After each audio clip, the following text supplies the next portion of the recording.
Halo, selamat datang di Review Tanpa Skor.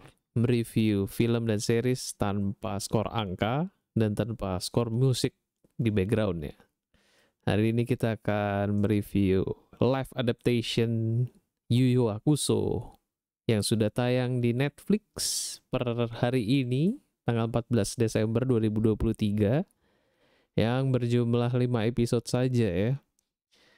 Kita akan mereview secara cepat, jadi meringkas cerita dan juga nanti ada sedikit impresi tentang Yu Hakusho. Di sini ada Takumi Kitamura sebagai Yusuke Urameshi, di sini ada Jun Shishon sebagai Yoko Kurama, di sini ada Kanata Hongo sebagai Hie, dan di sini ada Suhei Uesugi sebagai Kazuma Kuwabara. Keempat protagonis, dan juga nanti ada banyak banget supporting actor dan aktris lainnya sebagai villain. Tapi kita langsung saja masuk ke ringkasannya. Ini adalah bercerita tentang Yusuke Urameshi yang kalau di sini berusia 17 tahun yang pada suatu hari meninggal, lalu kemudian bertemu dengan guide dunia arwah bernama Botan, lalu diajak untuk bertemu dengan anak dari Raja Neraka, Koenma, yang menghakimi orang menuju surga atau neraka. Di sana dia ditugaskan untuk menjadi detektif arwah, yang tugasnya adalah mengurusi dan menyelidiki tentang hal-hal yang berhubungan dengan dunia arwah yang berkesinambungan dengan dunia manusia. Dan di sini diceritakan langsung saja bahwa dunia arwah itu ada beberapa makhluk-makhluk dunia arwah atau di sini yokai yang mengintervensi kehidupan manusia sehingga membuat kekacauan. Nantinya di situ akan terlibat dengan berbagai macam karakter lainnya yang mana akan berujung dengan pertarungan dahsyat dengan villain, yaitu Saito dan juga Toguro bersaudara bersama rekan-rekan lainnya. Itu aja brief singkat dari Hakusho. Langsung saja kita masuk ke part selanjutnya, yaitu impressions tentang series ini. Series ini gue cuman ingin bertanya-tanya ya. Ini setidaknya ini adalah pertanyaan gue dari yang kerap muncul gitu ya. Itu adalah why Netflix? Why project ini di greenlight gitu? Gue tidak akan membahas dulu jauh-jauh ya ke dalam, karena gue tidak bisa melepaskan ini dari pikiran gue. Sebagai orang yang udah mengikuti seriesnya dari source original, dari anime dan manganya, ini gue bertanya-tanya, kira-kira tujuannya apa series ini tuh digolkan gitu, diproduksi. Karena dengan jumlah yang cuma 5 episode, udah pasti mereka nge-rush dan buru-buru semuanya bener-bener dipercepat, sehingga yang gue takutkan itu menjadi kenyataan bahwa setelah nonton ini semua arc karakternya itu terasa setengah-setengah gitu.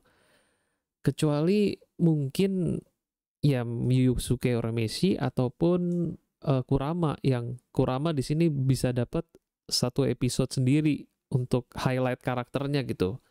Tapi kayak Hie ini jadi kurang sorotan gitu. Motivasinya jadi tidak terlihat gitu. Kuwabara juga harusnya punya sedikit, memang benar di sini banyak yang resource materialnya itu, bit-bit dari source original materialnya itu bener-bener dipakai lagi. Gue akan bahas dikit-dikit, tapi mungkin nggak semuanya juga, karena sesuai dengan kecepatan tayang Yu Hakusho ini, saya juga kebingungan harus membahas detailnya bagaimana kalau cuman source-nya berasal dari live adaptation ini gitu. Kuwabara di sini emang ada grup geng teman-temannya gitu ya, ini juga ada gitu ya di komiknya ya, jadi itu jadi motivasi dia untuk menjadi kuat gitu. Tapi gak dijelasin juga kenapa Kuwabara kok dia kok bisa dia ngelihat Botan gitu, kok dia bisa punya spirit atau spirit power yang tinggi gitu. Itu tidak dijelaskan. Jadi banyak yang hal-hal yang tidak bisa dijelaskan dengan tempo yang singkat ini gitu. Tapi mari kita coba respect ya aspek-aspek yang lain. Di sini gue mau highlight soal koreografinya. Di sini fight scene-nya semua menurut gue cukup bisa gue apresiasi lah gitu ya. Di mana gue mau highlight kalau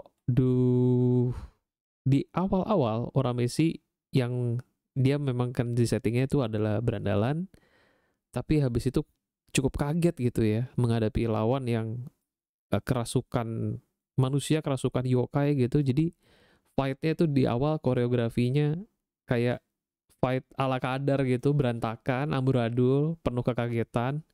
Terus kemudian dia ada training dengan Genkai, lalu jadi fightnya jadi jauh lebih rapi, dan juga fight scene dari karakter-karakter yang lain gue cukup bisa mengapresiasi.